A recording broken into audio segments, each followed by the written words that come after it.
السلام عليكم ورحمة الله وبركاته. برغم الأزمات وبرغم كل المشاكل اللي تقريبا نادي الزمالك على طول فيها، لكن كوني إن أنا الزملكاوي ده فخر وشرف ليا افتخر بيه طوال العمر اني زملكاوي. عاش الزمالك حب في قلبنا. اهلا بيكم في قناه الزمالك في قلبي مع اسلام ابو مازن.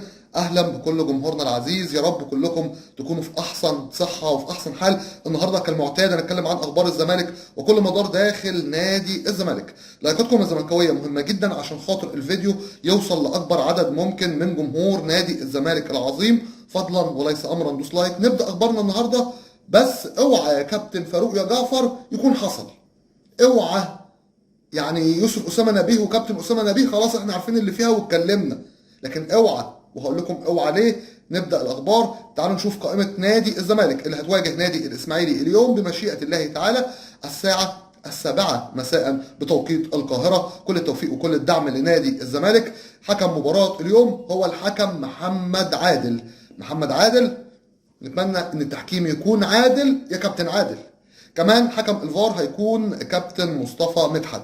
نبدا اخبارنا النهارده ونبدا يلا على طول القايمه. قائمه نادي الزمالك شهدت الاول كده في 10 غيابات، لكن في حراسه المرمى محمد صبحي وكمان محمد نديم. محمد نديم للمره الاولى بيدخل قائمه نادي الزمالك السنه دي في الدوري.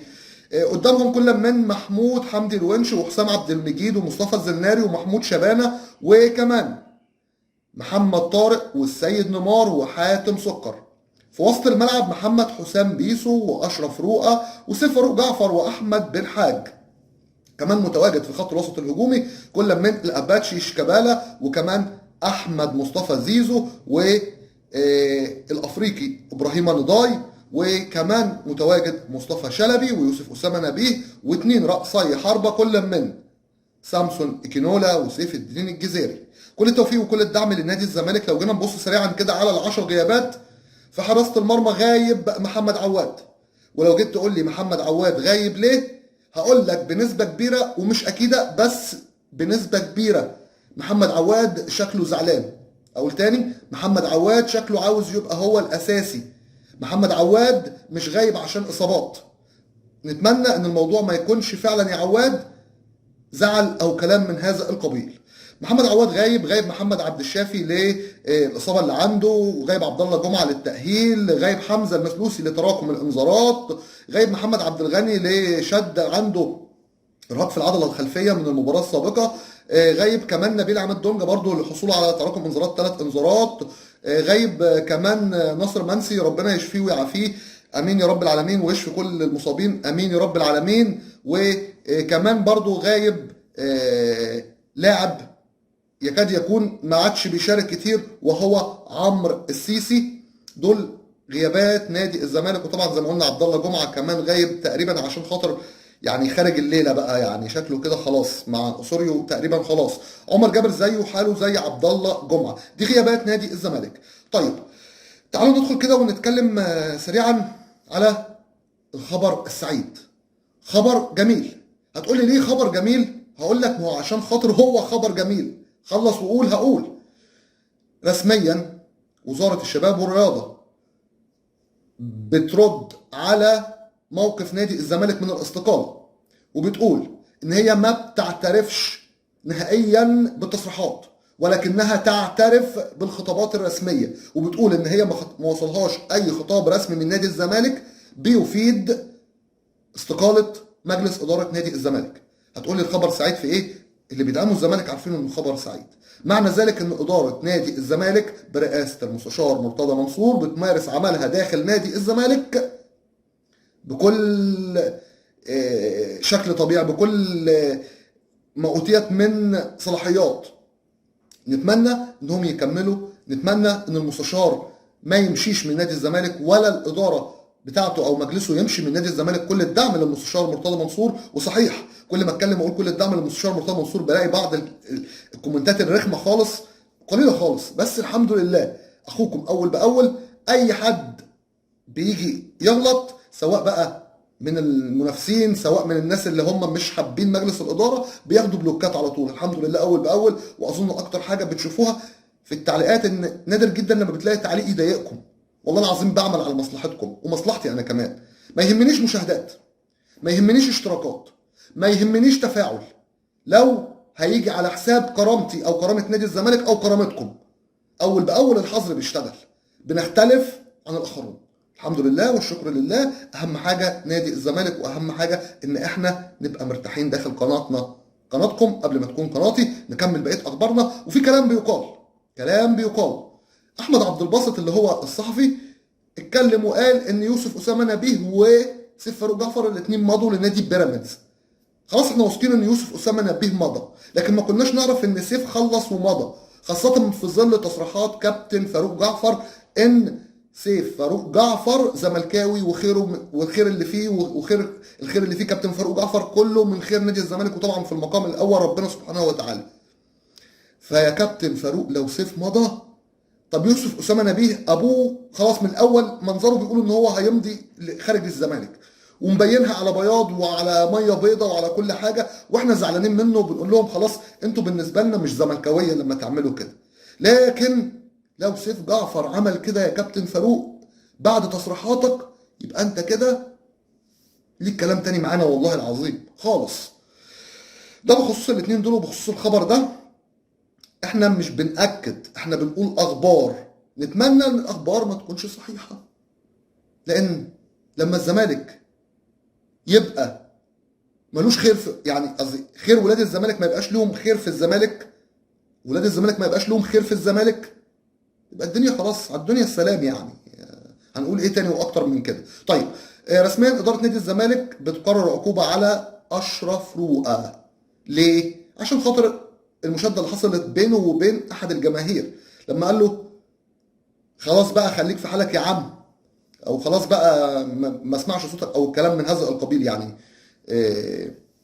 ده اللي قاله اشرف رؤى، واحنا اتفقنا الجمهور معذور. فاي لاعب بينتقد الجمهور بدون سباب، انا بقول اهو بدون سباب، يعني لما اقول لك يا عم بقى ريحنا يا عم، حرام بقى ايه اللي بتعملوه ده يا عم، انت مش عارف تلعب ليه، ايه اللي انتوا بتعملوه ده، اوكي مفيش مشاكل. لكن حد يغلط بسباب وشتايم، لا لا، احنا بنختلف تماما مع هذا الكلام. وعاوزين نبارك صحيح، وكنا هننسى وازاي ننسى، نبارك ليه فتيات الذهب اميرات نادي الزمالك لكرة الطائرة بفوزهم على الجيش الرواندي بنتيجة 3-0. 3-0 في ظل مشاركة جديدة عليهم في افريقيا، ربنا يقويهم. بنطلب منكم ان انتم تشدوا حيلكم، لكن والله مش زعلانين لو حتى عشان عدم خبراتكم في افريقيا. البطوله مش سهله، بطوله افريقيا، مش هنزعل منكم، بس اعملوا اللي عليكم وان شاء الله ربنا ينصركم، امين يا رب العالمين. تعالوا بقى ندخل على خبر تالي معانا مهم خالص خالص فوق ما تتخيلوا يعني. كلنا قاعدين في امان الله لا بينا ولا علينا، لقينا جريده اول ما نشرت الخبر جريده الوطن سبورت. جريده الوطن نزلت وقالت ان نادي الزمالك تعرض لعقوبه او غرامه ماليه قدرها $1,000,000 من جانب باتشيكو. احنا عارفين ان باتشيكو له فلوس، وعارفين ان اللجان المؤقته لما جت مش باتشيكو عشان تفضلوا فاكرين الاحداث بس، وجابت كارتيرون ما ادتش بقيه مستحقات باتشيكو، وباتشيكو ما رضيش ياخد بقيه مستحقاته وقال لك لا خلاص طيب انا كده بقى عايز الموسم بتاعي كامل. طب ما اديتوش فلوسه ليه؟ طب ما مشيتوش بالتراضي ليه؟ يعني انا همشي مدير فني مش عايزه، لازم انا اخليه يعمل اخلاء سبيل، اخلاء مستحقات. مشينا كارترون مشينا بدون مشاكل لما المستشار مرتضى منصور مشاه، مشينا فريرا مشينا برضه بدون مشاكل. لكن ان انا امشيه كده واللي بعد يجي يضرب يقلب، ما مش فارقه معاهم. واياميها انا كنت اثق تماما ان باتشيكو يقدر يكسب الترجي في مصر، لكن هقول ايه وعيد ايه؟ على العموم وكيل باتشيكو بينفي تماما صدور اي قرار حاليا في قضيه شغاله، لكن ما وصلش اي خطابات ليهم. حتى اتحاد الكره المصري بينفي وجود اي خطابات من جانب الفيفا او الاتحاد الدولي لكره القدم. يعني ربنا يستر، عامه هو كده كده في قضيه، لكن من يتحمل هذه القضيه؟ اللي يتحملها مين؟ هو اللجان المؤقته بقياده كابتن حسين لبيب. طيب محمد ممدوح هاشم اسم كبير في عالم كرة اليد، لاعب دايرة متميز، ابن نادي الزمالك، احترف في نادي بوخارست الروماني، خلاص اعلن رسميا انتهاء تعاقده مع ناديه. نتمنى بقى يا محمد بعد اللفة الطويلة دي وبعد السنين دي، احترفت شوية في قطر واحترفت شوية في رومانيا، ما انش الاوان ترجع بيتك تاني نادي الزمالك؟ منتظرينك ونتمنى ترجع مرة أخرى بإذن الله لنادي الزمالك. طيب هقول لكم تصريحات بالراحة كده، بس تصريحات بيتقال عليها تصريحات استراتيجية. وكيل أوسوريو طلع اتكلم في التلفزيون وفي أحد البرامج وقال إن أوسوريو لم يطلب صفقات إلى الآن، ولم يطلب تدعيمات بمراكز بعينها، مراكز معينة. طب ليه وكيل أوسوريو يقول كده؟ لأن وكيل أوسوريو ما ينفعش يقول أصله طالب، أصله عايز فلان، أصله عايز في المركز ده. لا طبعا ما ينفعش. حتى أوسوريو طالب على فكرة، لكن هو ما ينفعش يطلع يقول أنا بقول لكم ده عشان ما حدش يقول ده وكيل أوسوريو قال إن هو مش عايز، أو قال مين اللي هيرحل ومين اللي مش هيرحل، أو الكلام ده. ما ينفعش يتكلم في المواضيع دي. سؤال أظن ما كانش ينفع حد يسأله الوكيل. الوكيل ملوش دعوة إنه يقول أو لا، أو طلب مين أو ما طلبش مين. طيب نخش تاني كده على أحداث نادي الإسماعيلي. كابتن حمزة الجمل بيطالب لاعبي نادي الإسماعيلي بالقتال، بيقول لهم قتلوا في المباراة وممنوع التكاسل. ده غير طبعا المكافآت اللي محطوطة ليهم في حالة الفوز على نادي الزمالك. وبيقول لهم ان ما تنسوش مهما كان وضع الزمالك مش كويس في الدوري، لكن هو بطل الدوري الموسم الماضي. بيقول لهم حاربوا من اجل الجمهور اللي بيدعمكم.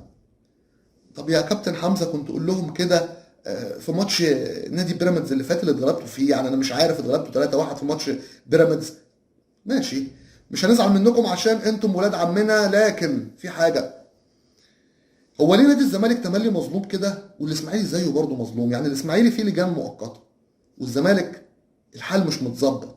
هو اشمعنى الزمالك والاسماعيلي؟ بس كده، مش هقول اكتر من كده. طيب غيابات نادي الاسماعيلي زي ما قلنا عبد الرحمن مجدي ومحمد حسن، وقلنا كمان الحارس محمد كوكو. تعالوا بقى ندخل على التشكيل المتوقع بمشيئه الله تعالى لنادي الزمالك في ظل الغيابات التي تضرب نادي الزمالك. في حراسه المرمى محمد صبحي، قدامه محمود حمدي الونش، وبجواره بنسبه كبيره حسام عبد المجيد. يعني الكلام اللي اتقال ان الراجل زعلان من مستوى حسام عبد المجيد والكلام ده، ما اظنش ان هو هيغامر بالزناري او شبانه. وانت لو جيت تسالني بالنسبه لشبانه، لا انا افضل حسام عبد المجيد. شبانه ما اداش اداء يعني يبسطني الماتش اللي فات امام مراسي. باك شمال حاتم سكر، باك يمين سيد نوار بنسبه كبيره، سيد نوار بنسبه كبيره. في وسط الملعب في الديفندر اول لاعب بيطلع بعد الشوط الاول اشرف روقه، وجنبه هيبقى سيف جعفر. هل بقى هيلعب مين تالت؟ هيلعب محمد حسام بيسو ولا هينزل احمد بالحج؟ ده اللي هنشوفه، هو حد من الاثنين، يا احمد بالحج يا محمد حسام بيسو.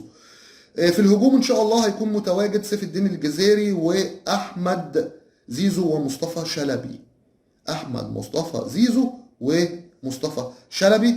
كل التوفيق وكل الدعم لنادي الزمالك. مباراه مش هتكون سهله بالمره، نادي الاسماعيلي بيحاول يخرج من المأزق اللي هو فيه ويطلع من تحت، وهنشوف المباراه هتبقى عامله ازاي. يا رب انصرنا، امين يا رب العالمين. اتمنى المباراه تخلص 2-0 لنادي الزمالك، اتوقعها 2-0 او 2-1. كل التوفيق وكل الدعم لنادي الزمالك. عشان الزمالك حبه في قلبنا هندعم نادي الزمالك، مش هنتخلى ابدا عن نادي الزمالك، ودائما وابدا في ظهر نادي الزمالك الى ان ينتهي بنا العمر. كلكم تكونوا ايد واحده، ادعموا ناديكم ودعموا ادارتكم. احنا في وقت كل الناس فيه ضدنا، حرام احنا منا فينا نبقى واقفين قصاد بعضنا، حرام احنا اللي نفتت نادينا بايدينا. احنا لازم نكون ايد واحده كلنا عشان الزمالك حب في قلبنا. اترككم في رعايه الله وامنه وحفظه، ولكم مني خالص حبي وتقديري واحترامي، وان شاء الله القادم افضل. والسلام عليكم ورحمه الله وبركاته.